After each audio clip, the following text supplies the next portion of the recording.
2-4 KG হবে।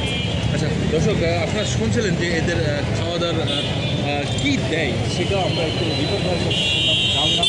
আপনাদের ঘোড়াগুলো খুবই প্রশিক্ষিত ঘোড়া এবং এগুলো আমাদের দেশে এগুলো আসলে আমরা দেখতে পারি না এবং আমাদের দেশে ঘোড়াগুলো চাষাবাদ হয় না। এই ঘোড়াগুলো আনা হয়েছে দেশের বাইরে থেকে এবং এরা খুব আমাকে উষ্ণ অভ্যর্থনা জানানোর জন্যই এই মুহূর্তে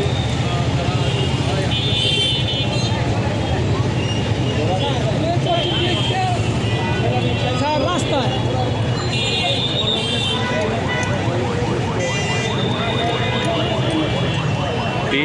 আজ বৃহস্পতিবার 26শে ফেব্রুয়ারি উদ্বোধন করবেন মাননীয় প্রধানমন্ত্রী। বইমেলা 2024